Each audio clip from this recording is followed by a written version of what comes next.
Temanya hidup di momen ilahi sekarang. Makanya tadi lagu juga cocok. Penuhi kita sekarang, bukan nanti.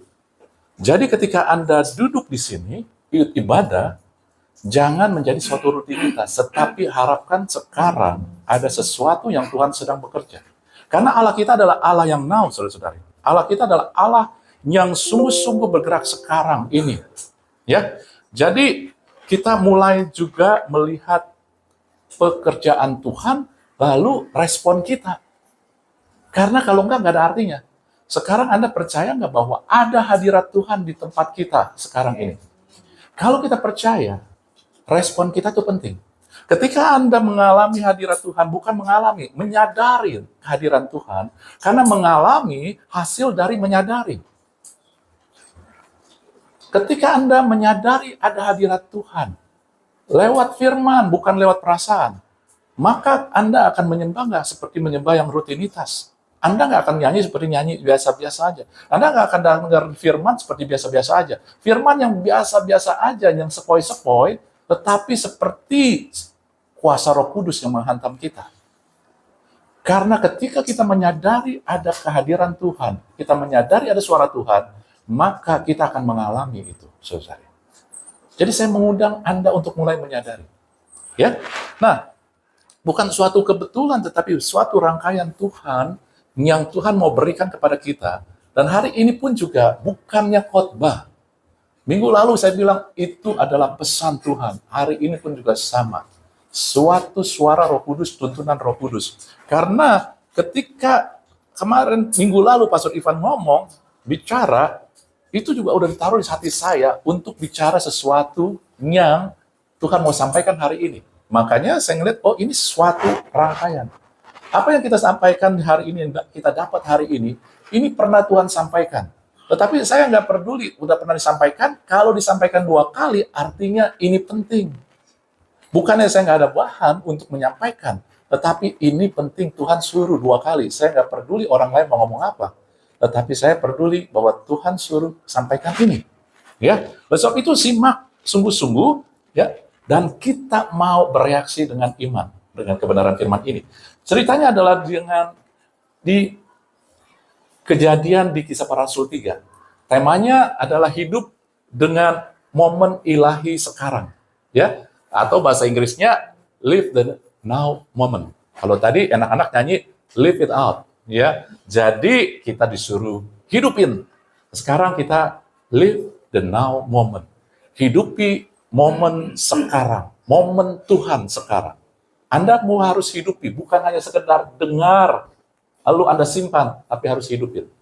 Ya, kejadiannya saya akan lihat dengan singkat aja. Anda sudah tahu bahwa suatu ketika Petrus dan Yohanes, mereka berjalan, mereka beribadah, mau ke sinagog, mau ke tempat ibadah. Sebagaimana orang-orang Israel biasa lakukan.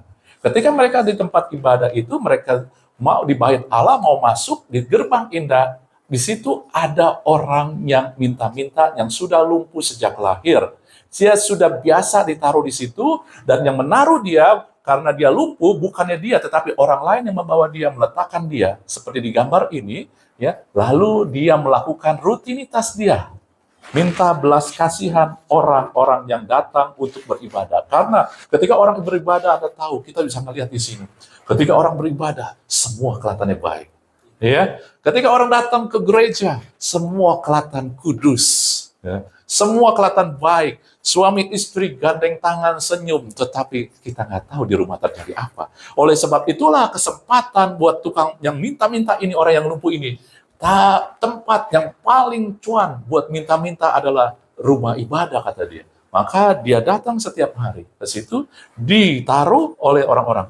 Ya, Anda tahu di situ. Lalu ketika Petrus dan Yohanes datang, dia seperti biasa melihat mereka untuk meminta sedekah.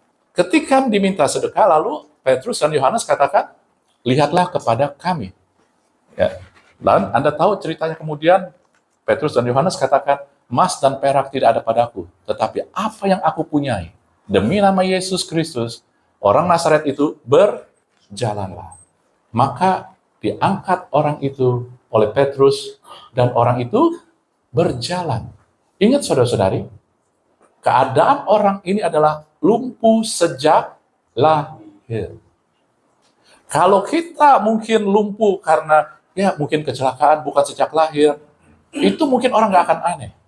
Tapi lumpuh sejak lahir artinya tidak ada kemampuan dari semula, dari awalnya untuk melakukan apa yang dilakukan itu. Ya, jadi itu membuat heboh. Tetapi kita nggak ngelihat kehebohannya. Kita mau belajar, bukan hanya belajar, kita mau terima arahan dari Tuhan. Apa yang terjadi? Ya, oke. Nah, kita ngelihat di sini bahwa pertama kita kadang melihat pada kejadian dalam Kisah Rasul 3 ayat 6 aja bahwa orang itu bangkit, Petrus mengangkat dia, saudara. Tetapi awal dari pertama dari yang firman Tuhan mau sampaikan adalah dikatakan begini, saudara. Di ayat 1, ya, Anda sudah tahu tapi Anda harus dengar, ini jangan dengar sebagai khotbah, ini dengar sebagai tuntunan Roh Kudus. Di ayat 1, kalau bahasa Indonesianya memang ditulis pada suatu hari. Tetapi bahasa Inggrisnya dan bahasa aslinya juga menunjukkan tentang now. Now. Ya. Now, Peter and John went up together into the temple at the hour of prayer. Being the night hour. Jadi night hour itu kadang diterjemahkan pukul 3 petang karena jamnya orang Yahudi menunjukkan jam Yahudi berbeda. Tetapi pukul 3 petang sore, dan saudara-saudari mereka sedang berdoa. So, lihat, banyak sekali sesuatu yang Tuhan sedang sampaikan. Kenapa disebut bukan ke rumah ibadah, tetapi untuk berdoa. Ketika kita berdoa, akan ada sesuatu yang terjadi. Akan ada sesuatu yang terjadi. Ya. Nah, mari kita ngelihat di sini. Ketika firman Tuhan katakan now, itu pertama kali ayatnya, nomor ayat 1, ayat yang pertama, itu penting sekali. Kadang kita memang miss, hanya baca ceritanya tentang mujizatnya. Tetapi mujizat dimulai dengan sesuatu kegerakan Tuhan. Nah, yang saya mau sampaikan adalah begini. Anda sudah tahu ceritanya tadi ya, karena saya nggak mau buang waktu dengan ceritanya, tetapi saya mau sampaikan pesan dari Roh Kudusnya. Anda dengar, hidup ini, benar-benar ya, tangkap ini dan konsentrasi. Jadi ketika kejadian ini, Petrus dan Yohanes, saya anggap bahwa mereka adalah menghidupi momen ilahi sekarang, now itu. Kenapa itu dikatakan? Saudara-saudari, dalam pola pikir orang Ibrani yang melandasi penulisan Alkitab, kata now itu adalah atah, artinya sekarang atau now. Nah, ketika Anda baca Alkitab dan Anda melihat sekarang, saat ini, sama juga ya. Artinya begini, perkataan saat ini, sekarang, kalau Alkitab pakai, itu penulisnya banyak punya latar belakang Ibrani. Dan orang Ibrani, orang Yahudi, ketika dikatakan now, selalu menghubungkan dengan pertemuan dengan Allah. God encounter, saudara. Saya juga baru ngerti suatu ketika Tuhan suruh saya belajar tentang konsep waktu orang Yahudi. Wah, ternyata berbeda sekali. Dan saya baru ngerti, baru ngelihat Alkitab lebih jelas lagi. Dan kita nggak ngelihat semua, tapi kita sekarang ngelihat now-nya aja, karena itu panjang ya.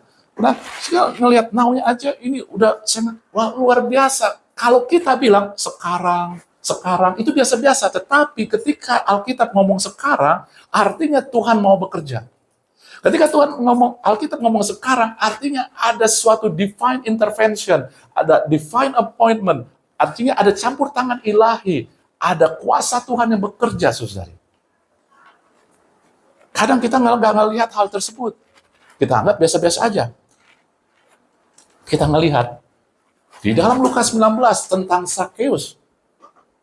Anda ngelihat Sakeus bertemu Tuhan dan dipakai kata ketika Yesus datang kepada Sakeus, kata-katanya yang Yesus pertama katakan adalah Sakeus segera turun sebab hari ini atau now aku harus.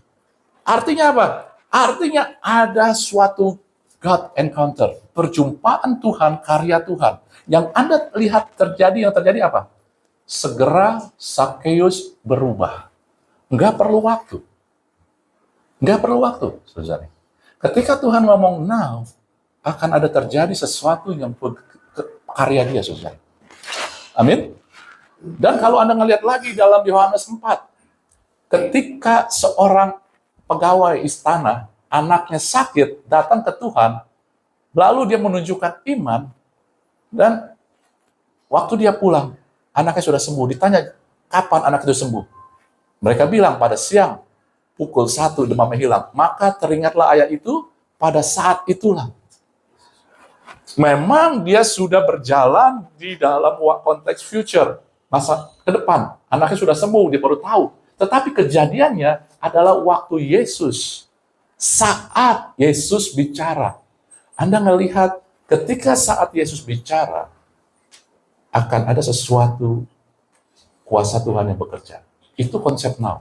Oleh sebab itulah Anda nggak heran bahwa ketika Musa tanya ke Tuhan, pertama kali Tuhan kasih tahu nama dia, dan ini nama yang kudus. Kalau bahasa Indonesianya, aku adalah aku. Dalam Keluaran 3:14, aku adalah aku. Tetapi dalam bahasa Inggrisnya, I am who I am. Aku adalah aku. Tetapi bahasa Indonesia tidak menunjukkan konsep waktu. Bahasa Inggris menunjukkan. I am itu present tense. Waktu sekarang. Kalau masa lalu, I was. Tapi masa depan, I will. Gitu kan? I will be. Gitu. Tetapi dia ngomong I am. Sekarang. Sadarkah kita ketika Tuhan ngomong, aku adalah aku? Sampai sekarang kita ngerti ini, present tense. Dia mau menunjukkan bahwa dia sekarang ini. Allah kita adalah Allah sekarang. Pertolongan dia adalah pertolongan yang sekarang. Mujizat dia adalah sekarang, bukannya nanti. Dia adalah Allah buat kita, yang Allah yang hidup. Karena I am adalah present. Kalau I was mungkin sudah gak ada. I will be, itu belum datang. Tetapi dia bilang, I am, sekarang, present. Present itu artinya sekarang. Artinya dia adalah Allah yang hidup sekarang ini. Dia bekerja, bergerak sekarang ini. Itulah yang makanya kadang kita nggak menyadari bahwa Allah itu adalah I now. Realita sekarang, bukannya nanti. Dan dia hadir. Karena dia pribadi. Jadi buat saya sekarang saya ngerti ketika Tuhan ngomong I am who I am, ya dalam diterjemahkan di dalam Ibrani YHWH, Yahweh, ketika kita ngomong Yahweh, sesungguhnya dia adalah Allah yang saat ini hadir. Yahweh, Yesus adalah Allah yang hadir saat ini. Dan dia real saat ini. Walaupun kita nggak melihat secara fisik, tetapi dia real, saudara. Saya mau menekankan ini dulu supaya kita menyadari hal ini. Nah, baru kita ngelihat, ya, kita ngelihat. Ketika Petrus dan Yohanes bergerak dengan live the now moment, apa yang mereka lakukan? Kita ngelihat. Tetapi Petrus di ayat 6, Kisah Para Rasul 3 ayat 6 dikatakan, tetapi Petrus berkata, emas dan perak tidak ada padaku, tetapi apa yang ada, yang kupunyai, kuberikan kepadamu. Demi nama Yesus Kristus orang Nazaret itu, berjalanlah. Now moment Anda dan saya, maupun orang percaya, adalah melihat apa yang Anda punyai. Dan apa yang Anda punyai adalah kehadiran Tuhan. Apa yang Anda punyai yang paling berharga, bukan urapan Anda, bukan kekayaan kita, tetapi adalah kehadiran Tuhan. Dan itu perlu disadari, bukan dirasakan. Banyak orang percaya, Tuhan sudah bilang, firman Tuhan sudah bilang, orang benar akan hidup dengan iman, bukan perasaan. Tetapi kita lebih banyak perasaan, karena kita lebih gedein perasaan kita dalam kehidupan sehari-hari. Daripada kita hidup dengan iman. Hidup dengan iman adalah hidup karena percaya apa yang dikatakan firman Tuhan. Firman Tuhan katakan, Yesus Allah tidak akan pernah meninggalkan kita, selalu menyertai kita. Oleh itu sadari, dimanapun kita ada, bukan karena perasaan kita, bukan karena keadaan, tetapi karena firman Tuhan. Sadari dia hadir. Dan ketika dia hadir, sekarang ini dia hadir, saat ini pun dia hadir. Ketika dia hadir, maka akan ada God encounter. Akan ada perjumpaan dengan Tuhan, akan ada sentuhan Tuhan, akan ada kuasa Tuhan, akan ada mujizat Tuhan, akan ada pemulihan Tuhan, akan ada kegerakan Tuhan sesuatu. Bukannya nanti. Karena banyak kali orang percaya, pakai kekuatan kita. Sehingga, nanti saya doain ya. Ada orang punya kebutuhan, Anda bilang, nanti saya doain. Ketika orang berseru, seperti orang tadi, yang diperlihatkan dengan minta-minta, Petrus dan Yohanes nggak bilang, nanti saya doain. Di dalam saya doain, saya mau ke sinagog nih, ntar di dalam saya doain. Bukan. Saat itu juga, saudara. Nah, oleh sebab itulah datang yang kedua, saudara-saudari. Live the now moment. Menghidupi momen ilahi sekarang. Momen sekarang yang ilahi ini adalah satu, kita harus menyadari kehadiran Tuhan, bukan merasakan. Anda harus menyadari aja, sesuai dengan firman. Yang kedua, Petrus mulai katakan, ku berikan kepadamu.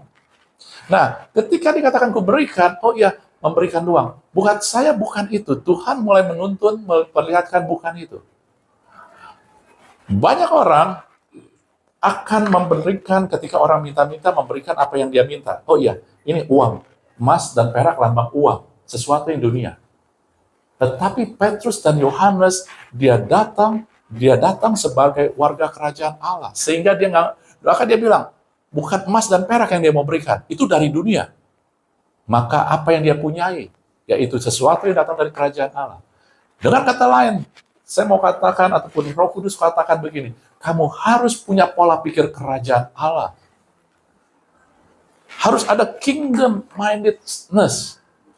Ya, mudah-mudahan Inggrisnya benar. Harus ada pola pikir kerajaan Allah. Pola pikir kerajaan Allah adalah pola pikir yang bahwa dia memiliki segala sesuatu yang telah dimiliki Kristus Yesus, maka sekarang pun diberikan kepada kita juga.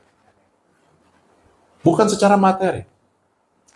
Anda memiliki otoritas, Anda telah memiliki juga Tuhan kuasa, Anda memiliki urapan, Anda telah memiliki kebenaran, Anda duduk bersama dengan Kristus, memerintah bersama Dia.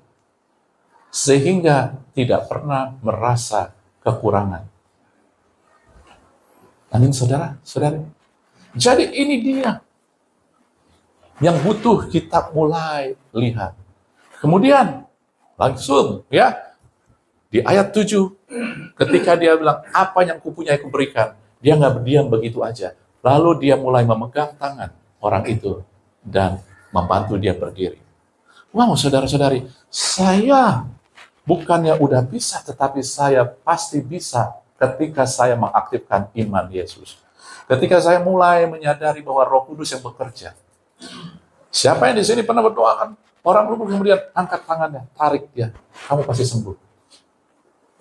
Di TV saya sering ngelihat, tetapi kalau disuruh sendiri belum tentu. Makanya firman ini bukan buat Anda saja, tapi buat saya juga. Dengan kata lain saya mau ngomong begini, firman Tuhan mau ngomong begini. Roh Kudus mau tuntun kita begini, bahwa sesudah itu, kalau Anda mau menghidupi momen ilahi sekarang dari Tuhan, di mana Tuhan bekerja, Anda harus mulai step of faith. Saya katakan langkah iman. Kalau bahasa Inggrisnya lebih enak. Bukan act of faith, step of faith. Karena beda antara act of faith dan step of faith. Nah, step of faith adalah begini. Kalau act of faith, saudara-saudari, step of faith Anda nggak ngelihat hasil dulu. Step of faith adalah Anda melangkah karena diperintahkan aja. Karena banyak orang, anak-anak Tuhan, ketika dia mau doain orang, dia mulai, sembuh nggak ya nanti ya? Kemudian yang terjadi adalah kebimbangan dan mulai, nggak usah dulu doain. Kemudian doanya jadi nggak berani, ya kan? Karena mereka memikirkan hasil. Tetapi kalau step of faith enggak, aku disuruh berdoa, tumpangin tangan orang sakit. Dia lakukan aja. terlepas sakitnya separah apapun juga. Saudara. Itu adalah langkah iman, step of faith. Ya, jadi kita hanya disuruh step of faith, nggak peduli hasilnya. Jadi dengan kata lain begini loh, ketika Petrus mengangkat orang itu mau udah sembuh atau tidak, buat Petrus nggak jadi masalah. Kita lihat hasilnya dia sembuh, tetapi buat Petrus sebenarnya nggak jadi masalah itu. Karena kita sering dibatasi iman kita oleh harus kelihatan hasilnya. Ingat, langkah iman adalah bukannya karena sesuatu yang datang dari dunia. Langkah iman adalah sesuatu yang datang dari firman Tuhan. Maka hasilnya pun harus dari firman Tuhan. Firman Tuhan, apa yang Tuhan firmankan, pasti terjadi segera, sempurna di muka bumi. Bukan waktu Anda, bukan Anda yang menentukan. Firman Tuhan yang ngomong.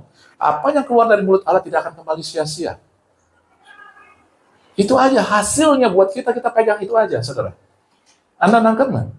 Ketika Anda mau berdoa, mau melakukan sesuatu dengan langkah iman, Anda harus ngelihat hasilnya, bukan ngelihat hasilnya dalam materi, kelihatan. Bukan ngelihat kalau uang sudah datang, kalau kesembuhan sudah ada, bukan. Anda mulai ngelihat hasilnya sesuai dengan firman juga. Firman bilang, firman yang keluar dari mulut Allah tidak akan kembali sia-sia. Itu sudah membuat Anda melihat hasilnya. Roma 9, katakan 28. Apa yang Tuhan janjikan, pasti digenapi di muka bumi segera sempurna. Itu jaminan hasilnya, bukan jaminan hasil bukan ketika Anda melihat dengan mata jasmani. Amin. Anda mulai melihat, saya berdoa supaya kembali ada impartasi Roh Kudus nih, ya, membuat Anda bergelora. Karena seringkali kita bukan bertindak berdasarkan tuntunan Roh Kudus. Kita nyanyi, ku rindu sekali mendengar suaramu, oh Tuhan. Tetapi hanya dengar, tapi kita nggak mau lakukan, capek kan? Siapa yang di sini orang tua? Wow, doh, anaknya, bagaimana ya? Bagaimana ya? Tetapi nggak pernah lakukan. Dikasih nasihat, dikasih masukan, nggak pernah lakukan. Lalu orang tua bagaimana? Percuma lah aku ngomong, lakukan aja sesuka kamu. Iya kan? Nah, kita mau dengar, Roh Kudus, tuntun dong aku, pendengarkan suaramu. Tetapi tidak ada niat untuk melangkah iman. Nah, itu saudara-saudari yang kadang menghambat kita. Amin ya? Saya bukannya untuk mengkritik, bukannya untuk menggebuk, tetapi saya mau kita nih bangkit. Karena kita sudah diberikan now moment. Hari ini firman Tuhan katakan, jika engkau mendengarkan suaranya, bukan disuruh melakukan, jangan keraskan hati. Jangan gak percaya artinya. Kalau Anda dengar hari ini, message ini dari Tuhan, jangan gak percaya, ini datang dari Tuhan. Oke? Nah, Anda tahu, hal yang menahan kita untuk tidak hidup di dalam momennya Allah, diperlihatkan oleh orang lumpuh itu. Di dalam Kisah Rasul 3 ayat 1 dan 5 dikatakan, orang itu lumpuh sejak lahirnya. Jadi, inilah yang menghambat kita. Kita lebih sadar kepada keterbatasan. Kita memeluk keterbatasan. Saya bukan siapa-siapa. Saya anak orang nggak beradab. Banyak sekali ketika kita mengeluh dengan keterbatasan kita, sehingga kita nggak menghambat naunya momennya ilahi Tuhan ini. Kegerakan Tuhan yang Tuhan mau lakukan. Karena kita mulai membesarkan masalah, membesarkan keterbatasan. Ini terjadi oleh Gideon. Gideon, saudara, ketika Tuhan utus, mau pakai, dia bilang, aku orang yang paling muda, dari suku yang paling kecil. Semua dia sebut limitasi dia. Betapa kita sering hidup dengan begitu. Limitasi kita. Kita nggak punya mental kingdom. God kingdom itu nggak dibatasi oleh keterbatasan Anda dan saya. Mau sakit apapun juga. Mau keterbatasan apapun juga. Ketika kita terus membesarkan keterbatasan, secara rohani kita sedang lumpuh. Secara rohani kita sedang lumpuh.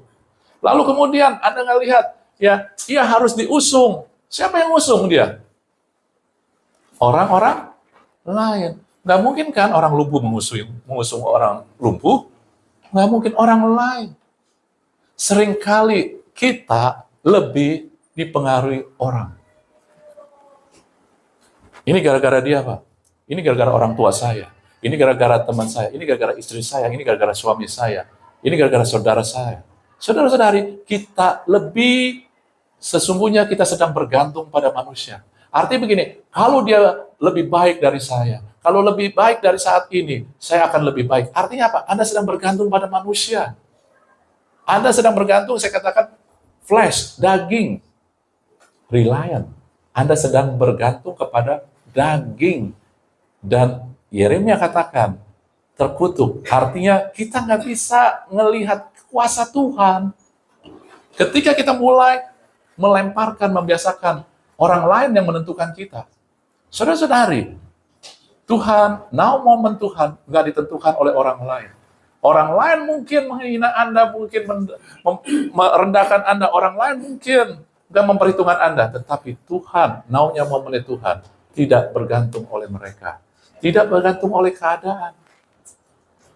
Tetapi tergantung oleh reaksi kita. Oleh step of faith kita. Langkah iman kita. Kemudian, dikatakan di sini, ya. Dan di situ tiap-tiap hari orang itu. Wow. Waktu dikatakan ini, Anda tahu, tiap-tiap hari rutinitas. Ini yang sering terjadi. Kita rutin, minggu sekedar rutin ibadah. Kita tidak mengharapkan Tuhan bekerja. Kita bangun pagi, kita sukacita, tetapi yang kita lakukan adalah rutin. Aku bangun, aku bekerja, aku siapin makan, aku pergi, tanpa kita expect bahwa hari ini adalah now momennya Tuhan. Hari ini akan ada God encounter, akan ada perjumpaan Tuhan, akan ada campur tangan Tuhan. Saudara-saudari, kita nggak berani, atau satu, kita tidak menyadari bahwa ketika kita bangun, adalah bukan sekedar kita, aduh aku masih hidup, anugerah. No, Tuhan mau memberi melebihi daripada apa yang kita lihat. Hari ini kalau kita bangun, bukan hanya kita bersyukur bisa hidup, tetapi ada kuasa Tuhan yang sedang bekerja di hidup kita. Ada kuasa Tuhan yang sedang merangkai masa depan kamu dan saya. Jangan biarkan setiap kita hari yang kita lakukan hanya jadi rutinitas. Just ordinary day. Hanya hari yang biasa aja. Pengharapan kita terlalu kecil. Kita bilang kita anak Raja Wali, tetapi pengharapan kita anak itik aja lebih menang. Saudara-saudari, ketika Anda bangun, jangan dipengaruhi keadaan. Aduh, rumah masing bocor. Aduh, rumah masing ngontrak. Jangan dikuasai keadaan. Jangan dikuasai oleh perbuatan orang. Materi yang Anda lihat. Mulailah hidup menyadari kebenaran firman Tuhan. Dan untuk itu nggak gampang, Anda harus mulai latih. Kita harus mulai latih hari-hari ini karena kita membiasakan, nggak membiarkan diri dilatih, tetapi kita membiarkan diri dibawa oleh pola dunia. Kita bergaul sama orang-orang yang nggak pernah gemakan firman. Kita mulai baca berita-berita dunia saja, saudari. Kita mulai membiarkan tanpa kita sadari, kita mulai lebih peka kepada hal yang kelihatan. Hal yang terdengar daripada roh, kebenaran roh, daripada suara Roh Kudus.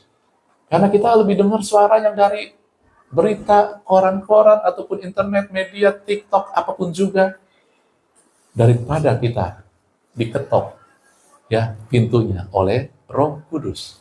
Kita lebih mau TikTok, TikTok, TikTok. Anda tahu kenapa disebut TikTok? Karena bunyinya loh, TikTok, TikTok. Akhirnya itu menjadi, udah masuk ke otak kita.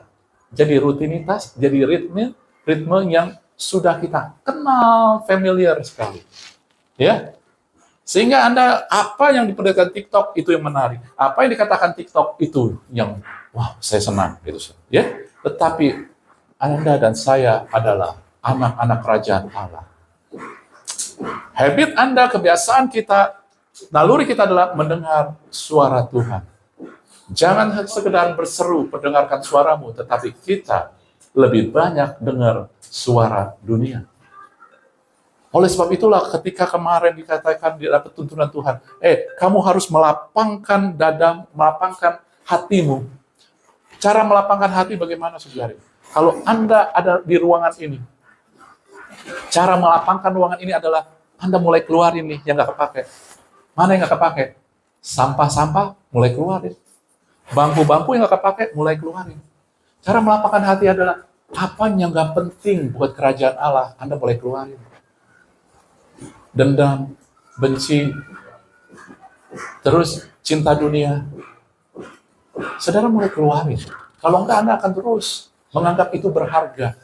Sering nggak Anda ngelihat ada orang, saya baru menemukan orang, belum lama ini, saya nggak usah sebut, ini barangnya udah puluhan tahun, sekarang udah model baru, tapi dia nggak mau buang yang lama. Jangan, ada memori gitu ya. Saudara, kalau itu untuk membuat kita jadi lebih efektif, keluarinlah yang lama.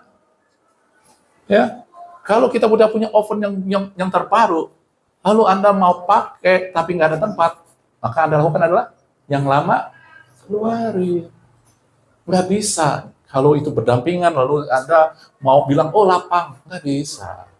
Cara melapangkan hati kita, buang yang nggak bukan dari Tuhan. Oke? Jadi, jangan, sampai mana tadi? Ordinary, ya, belum. Ini ya. Jadi, jangan fokus sekedar kegiatan. Just another day, rutinitas aja. Yang bekerja, jangan hanya sekedar, oh iya, saya bekerja. Tetapi ketika Anda bangun, ketika Anda berangkat kerja, Anda punya mental dengan spiritual. Now, hari ini, aku bekerja bersama Tuhan, akan ada sesuatu kegerakan Tuhan, ada kuasa Tuhan yang sedang bekerja. Jangan hanya minta, oh Tuhan, bikin aku naik jabatan, bikin naik gaji. Bukan itu, saudara. Anda bukan diciptakan untuk materi doang.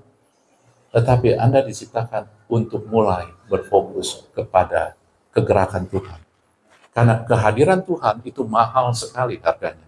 Nggak semua orang bisa, hanya yang menerima Yesus sebagai Tuhan dan Juru Selamat. Dan itu harganya adalah darah dan pengorbanan Tuhan Yesus di atas kayu salib. Amin. Oleh sebab itulah, jangan biarkan kita hidup dengan biasa-biasa aja. Anda berusaha ikut sama. Jangan sekedar mikirin Tuhan, hari ini berkatin supaya banyak kangkau, banyak cuan. Bukan itu tujuan Anda dan saya. Dari Tuhan, biar aku menyadari bahwa hari ini Tuhan sedang bekerja. Ada sesuatu yang Tuhan rangkai, ada mujizat, ada kuasa yang Tuhan sedang kerjakan.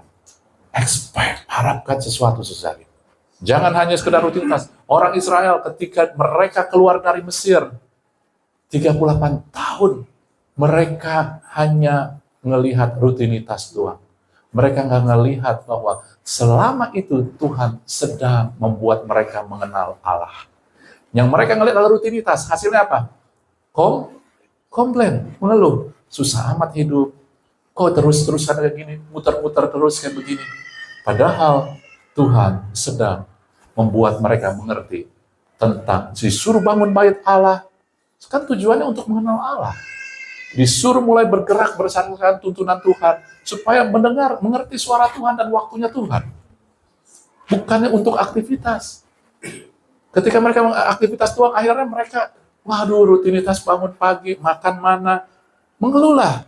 Coba aja kalau kita aktivitasnya hanya makan mana, kita akan mengeluh. Jadi, saudara-saudari, jangan hanya fokus pada aktivitas, rutinitas. Just another day. Kalau another day aja, dari pagi, lalu sampai sore, sampai malam, kita sudah lewati.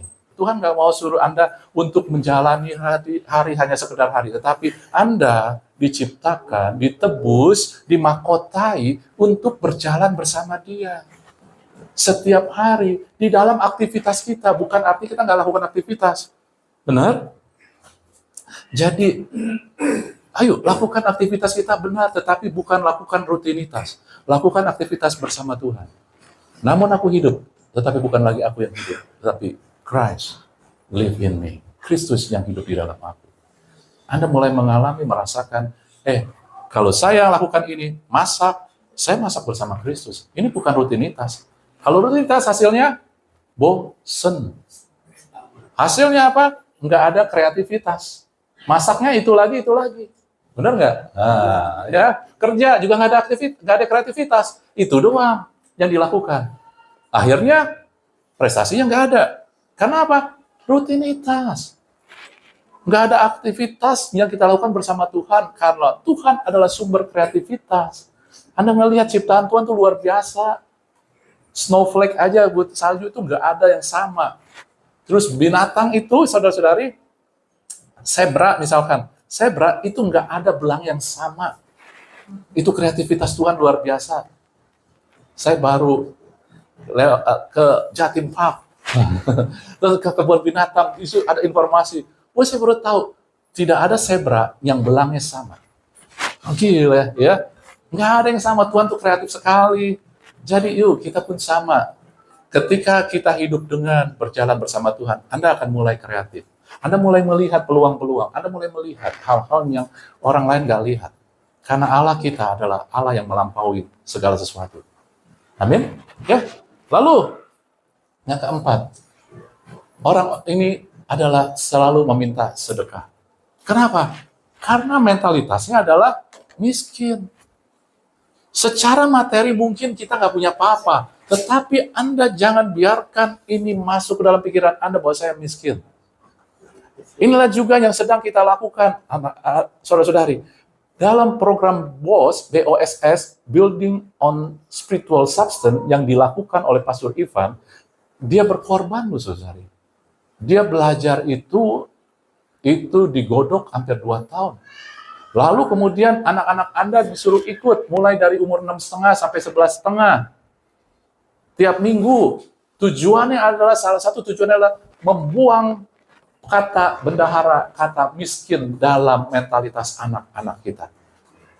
Kalau nggak dari sekarang nggak bisa. Tetapi banyak yang nggak mau peduli orang tua. Nanti kalau anaknya nggak itu baru ribut. Aduh, anak saya kenapa sih? Anda disiapkan oleh Tuhan untuk menjadi pahlawan. Berjalanlah bersama Tuhan sebagai pahlawan buat anak-anak Anda. Dorong mereka datang ke tempat yang mereka seharusnya berada. Saudara, Tuhan mau bekerja. Kitanya, tunggu Tuhan. Belum waktunya. Aduh Tuhan, nonton lebih enak. Saudara-saudari, dunia lebih menarik. Karena dunia entertain mata kita. Benar nggak? Coba Anda ngelihatlah, medsos Anda, TikTok Anda, semua itu dibuat mata yang tertarik. Anda jual makanan, dibuat gambarnya indah, biar air liur keluar. Wah, boleh makan. Lalu waktu dicoba, tentu enak. Lihat kan? Dunia, nggak salah itu loh, itu teknik daripada marketing. Tetapi, kalau pola hidup kita hanya ngelihat apa yang kelihatan baik, Anda akan memilih pasangan hidup yang salah, Anda akan memilih juga keputusan-keputusan yang salah, karena hanya melihat dari mata. Tetapi ketika Anda mulai berjalan ke Tuhan, Anda mulai melihat sesuatu yang nggak dilihat oleh mata. Secara mata jasmani kita nggak punya apa-apa. Tetapi secara mata rohani kita tahu, aku adalah anak kerajaan Allah, memiliki sumber tak terbatas, saudara. Ya, banyak anak-anak Tuhan di gereja, amin. Tapi di luar, ya, mereka enggak. Karena apa? Bukan saya bilang harus, karena kita nggak membiasakan diri. Kita mengizinkan dunia yang mewarnai kita. Padahal kita nyanyi, kita sampaikan firman, kita harus mewarnai dunia. Kenyataannya kita yang diwarnai dunia, pola pikir kita, saudara.